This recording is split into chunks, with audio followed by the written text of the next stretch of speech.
అందరికీ నమస్కారం. తెలుగు స్టోరీస్ లైబ్రరీకి మీ అందరికీ స్వాగతం. ఇప్పుడు మనం వినబోయే కథ జీవించు నీ కోసమే. రచన శ్రీపతి లలిత గారు. అక్కయ్య, మా వసు కొడుకు పెళ్ళి మీ ఊళ్ళోనేగా. నేను 2 రోజుల ముందు నీ దగ్గరకు వస్తాను. ఎన్నేళ్ళయిందో నీ దగ్గర 2 రోజులుండి, ఉత్సాహంగా చెప్తున్న శశితో. అవును కదా, మీ వసు కార్డు వేసి ఫోన్ చేసి చెప్పింది. మరి మీ ఆయనో అడిగింది శశి అక్క ఉష.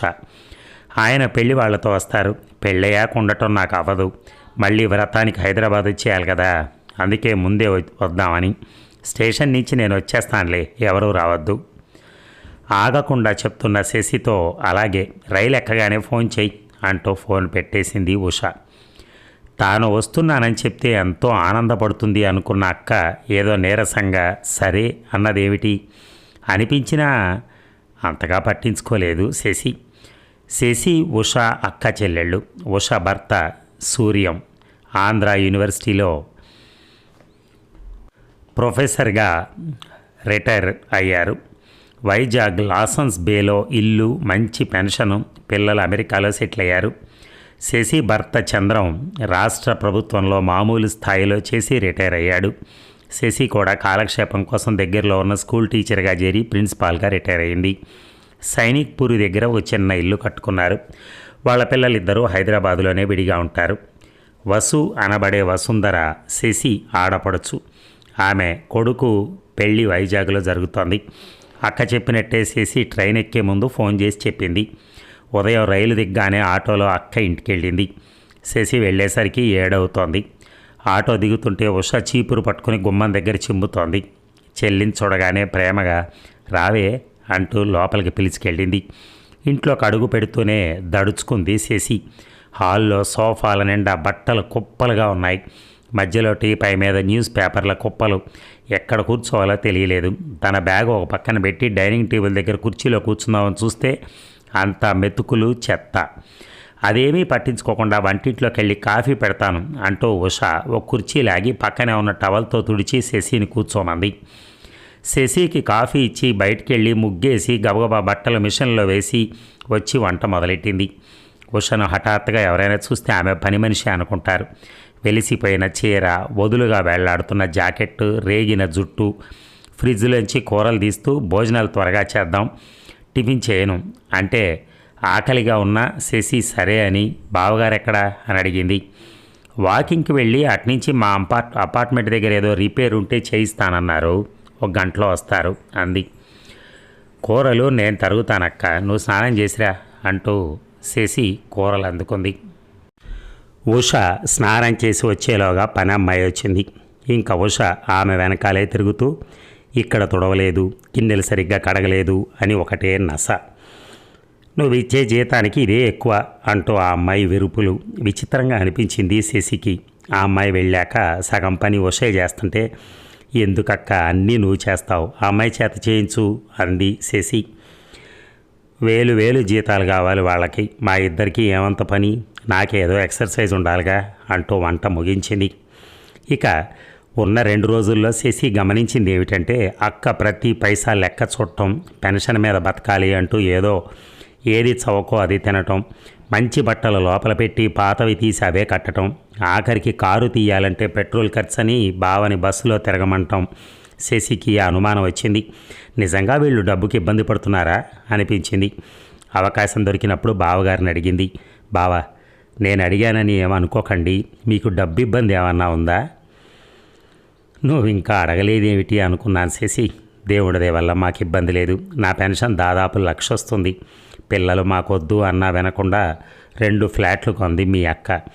దాని అద్దెలు 50,000 వస్తాయి. కానీ డబ్బు ఖర్చు పెట్టే దగ్గర ముందు ఇంకా అవసరం ఉంది అంటూ ₹1 కూడా ఖర్చు పెట్టనివ్వదు. ఇష్టమైనవి తింటూ హాయిగా కావలసిన చోట్లకు తిరుగుతూ జీవితాన్ని ఎంజాయ్ చేద్దామంటే వినదు. ఇంట్లో వంట మనిషిని, డ్రైవర్ని పెట్టుకునే స్తోమత ఉంది, కానీ నన్ను బస్సులో తిరగమంటుంది. అన్ని పనులు తను చేయలేక చేస్తూ బాధపడుతుంది. ఏం చేయాలో తెలియటం లేదు. బాధ వెళ్ళిబుచ్చుకున్నాడు ఆయన. పెళ్లి హడావిడయ్యాక శశి 2-3 సార్లు అక్కకు ఫోన్ చేసి వాళ్ళ ఇంటికి ఆహ్వానించింది. ఉషకు కూడా ఇంట్లో చేసుకొని విసుగొచ్చింది. పైగా సూర్యం కూడా ఎక్కడికి వెళ్ళక చాలా రోజులైంది. వెళ్దాం అంటంతో ఇద్దరూ హైదరాబాద్ వచ్చారు. స్టేషన్లో శశి భర్త చంద్రం వీళ్ళ కోసం ప్లాట్ఫామ్ మీద వేచి చూస్తున్నాడు. వీళ్ళు రైలు దిగ్గానే, రండి, వెల్కమ్ టు హైదరాబాద్, మీ చెల్లెలు మీకోసం ఇంట్లో ఎదురు చూస్తోంది అని ఆహ్వానిస్తుంటే వీళ్ళ సామాను చంద్రం పక్కన అతను పట్టుకున్నాడు. ఉష అది చూసి, అయ్యో మన సామాను అంటూ కంగారు పడుతుంటే చంద్రన్ నవ్వుతూ, మనవాడే వదిన, సాయి మన డ్రైవర్ అన్నాడు. డ్రైవరా అంటే నోరు వెళ్ళబెట్టింది ఉష. కారు ఇంటి ముందు ఆగాక అందరూ దిగారు. కాలనీ అంతా చెట్లు, విశాలమైన రోడ్లు, నీట్గా ఉంది. శశి చంద్రముల ఇల్లు చిన్నదైనా చూడముచ్చటగా ఉంది. మేము మీ పిల్లల పెళ్ళిళ్ళకి వచ్చాం, ఇల్లు కొత్తగా ఉంది, ఏమైనా మార్పులు చేశారా అన్న సూర్యంతో, ఏమీ లేదు అన్నగారు, కాస్త రెగ్యులర్గా రిపేర్లు చేయించడం, 5 ఏళ్లకు ఒకసారి రంగులు వేయించడం అంతే అన్నాడు చంద్రం. తమ ఇంటికి రంగులు ఎప్పుడు వేయించామని ఉష ఆలోచిస్తే 15 ఏళ్ళు అయింది. రిపేర్లు చేయించి కూడా చాలా కాలం అని గుర్తొచ్చింది. అందుకే ఇల్లు పెచ్చులు ఉడిపోయి పాతగా ఉంది అనుకుంది. ఇంటి లోపలికి అడుగు పెడుతుంటే హాయిగా అనిపించింది. తక్కువ సామానున్న అన్నీ శుభ్రంగా సర్దున్నాయి. సోఫాలు, వాటి మీద కుషన్లు, కిటికీలకు తెల్లటి కర్టెన్లు వేసి ఎక్కడా బూజు దుమ్ము లేకుండా నీట్గా ఉంది. సాయి సామాన్లు తీసుకొచ్చి ఒక బెడ్రూమ్లో పెట్టాడు. డైనింగ్ టేబుల్ మీద ప్లేటు, గ్లాసులు అమర్చి ఉన్నాయి. మధ్యలో ఒక చిన్న వాజులో ఇంట్లో పూసిన తెల్ల ఎర్ర గన్నేరు పెట్టున్నాయి. ఇంట్లోంచి మంచి అగరబత్తి పరిమళం వస్తోంది. సెలబ్రిటీల ఇంట్లో మనము ఉందామా అనిపించింది. ప్రయాణం బాగా జరిగిందా అంటూ పలకరించిన శశిని చూసి ఉషకు సిగ్గేసింది. అప్పటికే స్నానం చేసి ఇస్త్రీ చేసిన నూలు చీర కట్టుకుంది. తల శుభ్రంగా దూకొని చిన్న క్లిప్పు పెట్టుకుంది. పూజ కూడా అయినట్టుగా ముఖాన బొట్టు, కింద చిన్న కుంకుమ బొట్టు ఉంది. ఉషకు తాను శశి వచ్చినప్పుడు ఎలా ఉందో గుర్తొచ్చి సిగ్గేసింది. అక్క, ఫ్రెష్ అయ్యి రండి, టిఫిన్ రెడీగా ఉంది అంది. ఏకంగా స్నానం చేస్తాను అని అంటే బాత్రూమ్ చూపించింది. లోపల శుభ్రమైన టవలు, కొత్త సబ్బు, కొత్త టూత్పేస్టు, బ్రష్, చిన్న నాప్కిన్ అన్నీ ఉన్నాయి. బాత్రూమ్ కూడా మంచి ఫ్రెషనర్ వాసన వస్తూ మెరుస్తోంది. ఉష, సూర్య స్నానం చేసి తయారై వచ్చేసరికి టేబుల్ మీద టిఫిన్లు పెట్టుంచారు. ప్రయాణం చేసి వచ్చారేమో, ఇద్దరికీ ఆకలిగా ఉంది. శశి, చంద్రం కూడా కూర్చున్నారు. అందరూ కూర్చోగానే ఒక ఆమె 35 నుంచి 40 మధ్యలో ఉంటుంది. ఇడ్లీ, వడ, చట్నీ, సాంబార్ అన్ని ప్లేట్లలో, గిన్నెల్లో సర్ది పెట్టింది. చూస్తే పని అమ్మాయిలా లేదు. ఎవరి అమ్మాయి అని అడగడానికి సంశయించి, ఇంత పొద్దున్న హోటల్ నుంచి తెప్పించావా శశి ఆశ్చర్యంగా అడిగింది ఉష. హోటలా? నా చెలికెత్తే సువర్ణ ఉండగా హోటల్ ఎందుకు దండగా? సినీ ఫక్కీలో అంది శశి. అందరూ నవ్వేశారు. టిఫిన్ తిని లేచేలోగా అందరికీ కాఫీ తీసుకొచ్చింది సువర్ణ. వీళ్ళు కాఫీ తీసుకుని సోఫాలో కూర్చుని కబుర్లు చెప్పుకుంటూ ఉంటే సువర్ణ బల్లంతా సర్దింది. ఈలోగా సాయి కూడా వస్తే వాళ్ళిద్దరూ టిఫిన్ తిన్నాక సువర్ణ వంటింట్లోకి వెళ్ళింది. సాయి వచ్చి, సార్ వెళ్ళనా అడిగాడు. చంద్రం శశి వంక చూసి, వెళ్ళు సాయి, ఇవాళ ఇంకా అవసరం లేదు, మేము రెస్ట్ తీసుకుంటాం అన్నాడు. అతను సువర్ణతో చెప్పి వెళ్తుంటే ప్రశ్నార్థకంగా చూస్తున్న అక్కతో, సాయి సువర్ణ భర్త, అతను ఆటో నడుపుతాడు, మాకు కావాలంటే కారు డ్రైవింగ్కి వస్తాడు అంది. సువర్ణ కూడా 1 గంటలో చకచక అన్ని పనులు చేసి వండిన వంటంతా కంచాలు, గ్లాసులతో సహా బల్ల మీద పెట్టి, అమ్మ వెళ్తాను, సాయంత్రం తర్వాత త్వరగా వస్తాను అంటూ వెళ్ళింది.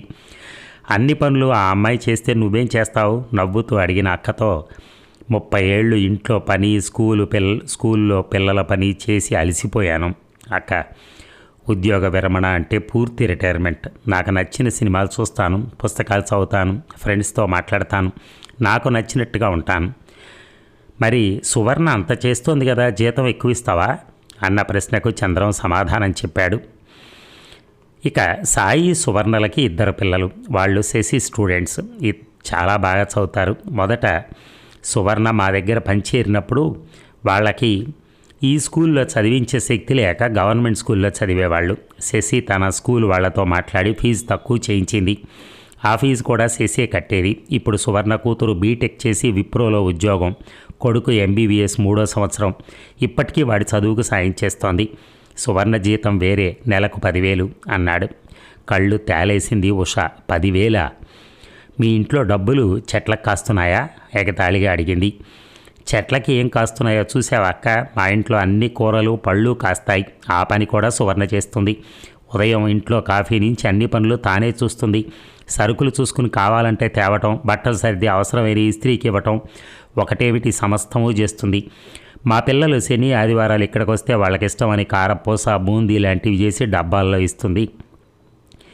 అసలు సువర్ణ ఒక్క పూట రాకపోతే నాకు గడవదు. ఆ అమ్మాయి మా ఇంట్లో ఒక భాగం. పిల్లల పెళ్ళిళ్ళకి పురుళ్ళకి ఎంత చేసిందో చెప్పలేను.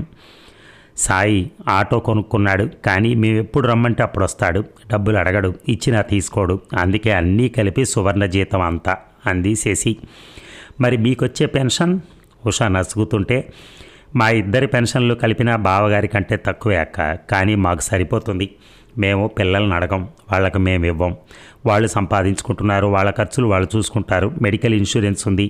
రిటైర్ అయినప్పుడు వచ్చిన డబ్బులు మా పేరు మీదే డిపాజిట్ చేశాం, ఎమర్జెన్సీకి ఉంటాయి. ఇప్పుడు మేము డబ్బు ఆదా చేసి ఎవరికి ఇవ్వాలి? దాన ధర్మాలు చేసినా, ఎక్కడో అనాథాశ్రమాలకు వెళ్ళి ఓ పూట తిండి 4 పాత బట్టలు ఇచ్చినా ఏమవుతుంది? మన ఇంట్లో పనిచేస్తున్న వాళ్ళు కూడా పేదవాళ్లే. సాయం చేస్తే వీళ్ళ బతుకులు బాగుపడతాయి. దానికి తగ్గ ఫలితం మనం కళ్ళారా చూడొచ్చు. మనం డబ్బు దాచి పిల్లలకి ఎంతనిస్తాం? దానికి లిమిటే ఉంది. చదువు చెప్పించాం, వాళ్ళు సంపాదించుకుంటే వాళ్ళకి డబ్బు విలువ తెలుస్తుంది. శశి చెప్పింది విని సూర్యం కూడా, నువ్వు చెప్పింది 100% నిజం శశి. ఎక్కడికో వెళ్ళి తెలియని వారికి సాయం చేసే కంటే నీ ఎదురుగా ఉన్న వాళ్ళకి చేయటం కరెక్టే అన్నాడు. ఈ మాటలు విని ఉష ఆలోచనలో పడింది. శశికి కావాల్సింది కూడా అదే. భోజనాలు అయ్యాక అందరూ కాసేపు విశ్రాంతి తీసుకుని లేచారు. మళ్ళీ సువర్ణ వచ్చి పకోడీలు వేసి టీ పెట్టించి సాయంత్రం వంట కూడా చేస్తోంది. శశి వైజాగ్లో ఉన్న కాసేపు తను ఇంటి పనని వంట పనని ఒక్క నిమిషం కూర్చుని కబుర్లు చెప్పకుండా విసుగ్గా తిరిగిన విషయం గుర్తొచ్చింది ఉషకి. అదే శశి చక్కగా తమతో కూర్చుని స్థిమితంగా కబుర్లు చెప్తోంది. సాయంత్రం స్నానాలు చేసి బయట కుర్చీలు వేసుకుని కూర్చున్నారు నలుగురు. సువర్ణ చెట్లలో పాదులు సరిచేసి ఆకులు తీసి శుభ్రం చేసింది. సన్నజాజి పూలు కోసి శశికిస్తే దండగట్టి అక్కకిచ్చి తాను పెట్టుకుంది. వీళ్ళు కబుర్లు చెప్పుకుంటూ ఉంటే బయట మోటార్ సైకిల్ ఆగింది. ఒక అమ్మాయి అబ్బాయి లోపలికి వచ్చారు. గుడ్ ఈవినింగ్ టీచర్ అంటూ. సువర్ణ పిల్లలు జ్యోతి దీపు అంటూ పరిచయం చేసింది శశి. దీపు అన్న అతను చంద్రం చేయి పట్టుకుని పలుసు చూస్తూ, మందు వేసుకున్నారా? బీపీ కొంచెం ఎక్కువ ఉంది. చుట్టాలు వచ్చారని అన్నీ పెట్టేస్తున్నారా టీచర్ అంటూ శశి వంక చూశాడు. పర్లేదులే దీపు, ఒకరోజు తింటే ఏమీ అవ్వదు మీ సారికి, వదిలి అని. ఈ మధ్య చంద్రానికి కొంచెం బీపీ పెరిగింది. పిల్లలు దీపుకు అప్పచెప్పారు. తనేమో మరీ స్ట్రిక్ట్. నవ్వుతూ అంది శశి. బల్ల మీద పకోడీలున్న ఇద్దరు తినండి. దీపు నీకు పరీక్ష ఉన్నట్టుంది, రేపు ఇంటికెళ్ళి శ్రద్ధగా చదువుకో అన్న శశిని చూసి అలాగే టీచర్ అంటూ లోపలికి వెళ్ళారు ఇద్దరు. ఇదంతా వింతగా ఉంది ఉషకి. ఇదేమిటి తల్లి, ఆ కుటుంబం మొత్తాన్ని నువ్వు దత్తత తీసుకున్నావా? ఈ రకంగా దోచిపెడుతున్నావు అంది ఉష. దీపు ఉండబట్టి మొన్న చంద్రానికి ప్రమాదం తప్పింది. సరిగ్గా సమయానికి హాస్పిటల్కి తీసుకెళ్ళాడు. లేకపోతే తనకు పెరిగిన బీపీకి హార్ట్ అటాక్ వచ్చేది. మా పిల్లలు ఇక్కడే ఉన్నా వాళ్ళ ఆఫీస్ పనులు వాళ్ళవి. అదిగాక సువర్ణ కుటుంబం మమ్మల్ని చూసుకుంటారని ధైర్యం. మాకు కూడా పిల్లల దగ్గర హడావిడిలో ఉండే కంటే ఇక్కడ ప్రశాంతంగా ఉండటమే ఇష్టం. కుదిరినప్పుడు మేము వెళ్తూ ఉంటాం, వాళ్ళు వస్తారు. ఓపిక ఉన్నంత వరకు ఇలా ఉంటేనే నయం. ఇక నేను చెప్పానని బాధపడక కానీ మొన్నొచ్చినప్పుడు చూశాను, పని ఆమెకి ఇంకో 1000 ఇవ్వాలని అన్ని పనులు నువ్వే చూసుకుని అలసిపోతున్నావు. మంచి చీరలు పాడవుతాయని బీరువాలో పెట్టి పిచ్చివి కడుతున్నావు. ఎప్పుడు కట్టుకుంటావు అవన్నీ? నిజంగా మనకేమన్నా అయితే అవన్నీ ఎవరికో పనిచేయటమేగా. మీకు కారులో తిరిగే స్తోమత ఉంది, కానీ బావగారిని బస్సులో వెళ్ళమంటావు. ఆయనకు కూడా వయసు పెరిగి ఓపిక తగ్గలేదా? కూరలు ఇంటి పక్కనే పెద్ద షాపులో రేట్ ఎక్కువ అని మార్కెట్కు పంపుతావు. ఇద్దరికీ ఎంత ఎక్కువ? పక్క షాపు వాడు బతకాలిగా. మీ పిల్లలు అమెరికాలో సెటిల్ అయ్యారు. నువ్వు కొన్న ఆ ఫ్లాట్స్ వాళ్ళకి అక్కర్లేదు. నువ్వు ఉన్నన్ని రోజులు వాటిని చూస్తావు, తర్వాత ఎలాగో అమ్మేసేదే. ఆ మాత్రానికి రిపేర్లు అది ఇది అని నువ్వెందుకు అంత హైరాణ పడాలి? కావాలంటే ఆ ఫ్లాట్లో నువ్వే ఉండు. పెద్ద ఇల్లు చేయలేము అంటే అమ్మేయండి. ఫుల్ మకానా. పోషకాలు తెలిస్తే అసలు వదలరు. రూపాయి కూడబెట్టి అవసరం లేని పిల్లలకిచ్చే కంటే ఆ డబ్బుతో నువ్వు బావగారు హాయిగా సుఖపడండి. కావాల్సిన ప్రదేశాలకు తిరగండి, దాన ధర్మాలు చేయండి. ఇలా అవసరం ఉన్న పేద పిల్లలను చదివిస్తే పుణ్యం, పురుషార్థం. నేను ఈ మధ్య శ్రీ మహేష్ సాయి రాసిన ఒక వ్యాసం చదివాను. Indian senior citizens are dying rich but not living rich అని. దాని ప్రకారం మన ఇండియాలో ఉన్న వయోవృద్ధులు చాలామంది డబ్బున్నా ఖర్చు పెట్టక పేదగా బతికి చనిపోయాక ఆ ధనం పిల్లలకి ఇవ్వాలని దాస్తున్నట్టుగా తెలుస్తోంది. అలా చేయటం, ఆస్తులు ఏర్పరచుకోవటం మంచిదే, చెయ్యాలి కూడా. కానీ ఆ ఆస్తులు నువ్వు అనుభవించకుండా ముందు తరాల కోసం దాచడం అవివేకం. పిల్లలకి ఇవ్వాల్సిన ఆస్తి ఇచ్చేయి, అది ఉంచుకుంటారా అమ్ముకుంటారా అనేది ఇంకా వాళ్ళ ఇష్టం. నువ్వు దానికి కాపలాదారుగా ఉండొద్దు. జీవించినంతకాలం హాయిగా ఉండు, నువ్వు తిను, నలుగురికి పెట్టు. ఎవరి సంతోషం కోసమో కాదు, నీ తృప్తి ఆనందం కోసం, నీ కోసం జీవించు. నువ్వు కూడబెట్టిన డబ్బుని నువ్వే అనుభవించు. ఆగి అక్క వంక చూసింది శశి. తను అంటున్న దానికి కోపం వచ్చిందేమో అనుకుంటూ. నిజమే శశి, పిల్లలు కూడా ఇదే చెప్తారు. మా సంపాదన మాకు చాలు, ఉన్న డబ్బుతో మీరు హాయిగా సుఖపడండి అని. నిన్ను చూశాక నాకు అనిపిస్తోంది, 100కి 1000కి లెక్క చూసుకుని కష్టపడటం నిజంగా అవసరమా అని.